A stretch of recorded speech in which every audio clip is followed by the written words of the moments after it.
Sobat, kembali lagi bersama Mary Anggia dan Nandia Prameswari. Hanya di Sobat, Sebaiknya Anda tahu.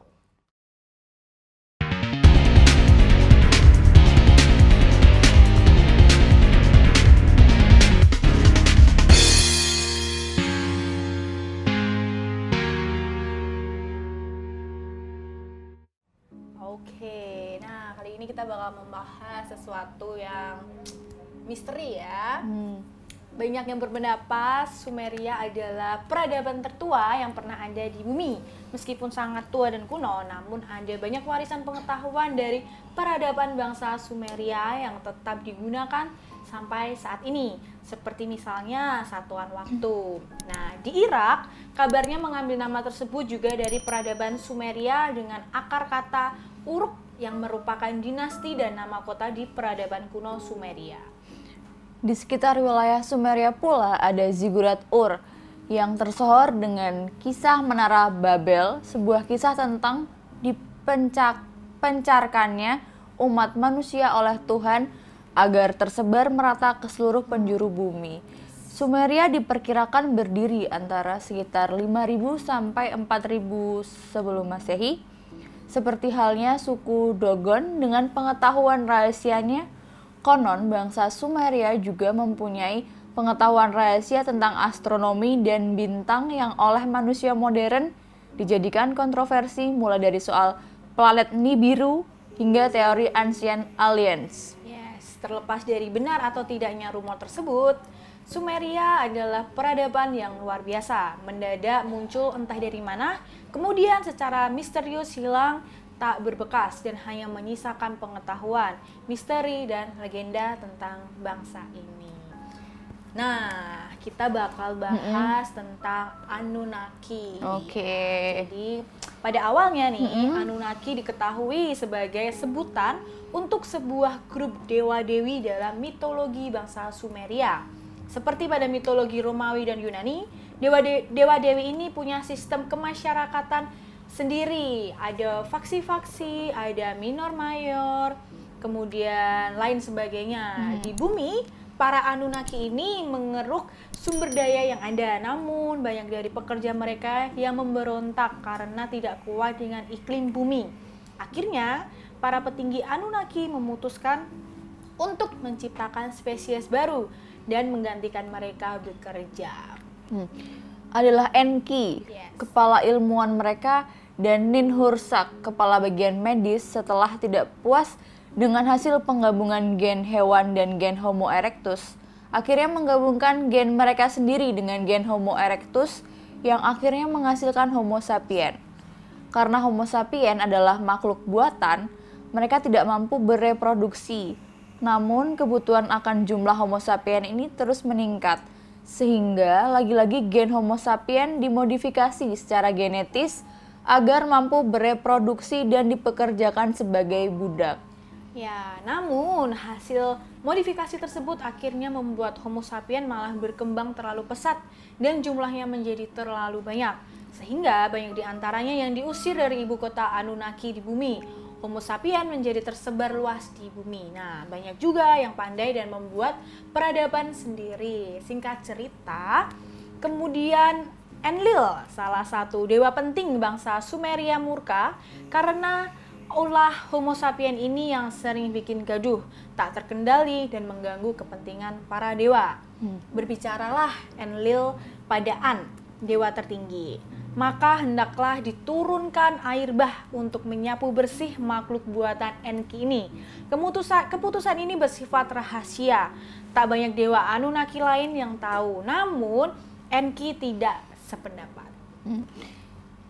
Ia justru membocorkan rahasia ini pada makhluk buatannya yang sangat ia andalkan, yang bernama Utnapishtim, dan menyuruhnya untuk membuat kapal dan membawa serta keluarga dan makhluk binatang berpasang-pasang.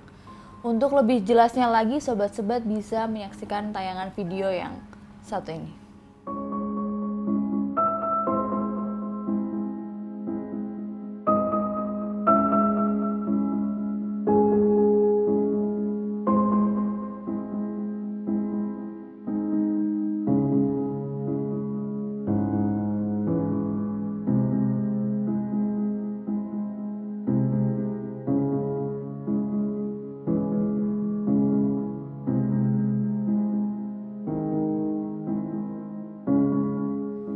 Kisah yang tadi kita omongin ini ada dalam epos Gilgamesh, Lauh ke-9 dan berlanjut ke Lauh 11, dan epos Atrahasis dari Babilonia sebagai kisah utama pada Lauh ketiga tentang air bah. Atrahasis merujuk pada tempat dan kejadian, tak lain adalah sosok yang sama Utnapishtim. Yes. Nah, kemudian kita membahas tentang planet Nibiru. Nibiru digambarkan sebagai sebuah planet yang ukurannya sekitar 4 kali bumi dan memiliki orbit yang sangat lonjong seperti komet. Para Sitchinis sering menggunakan fakta mengenai gangguan pada orbit Neptunus untuk membuktikan keberadaan planet ini. Menurut Sitchin, Nibiru pernah berada sangat dekat dengan bumi dikarenakan orbitnya yang lonjong. Nah, kembali ke Nibiru dengan orbit lonjongnya, saat tiba saatnya jaraknya Nibiru dan bumi sudah sangat dekat, para astronot Anunnaki terbang ke bumi dengan pesawat-pesawatnya. Masih dalam bukunya Sitchin, saat para Anunnaki turun ke bumi, mereka menemukan planet yang dipenuhi kehidupan dan tanahnya kaya akan mineral.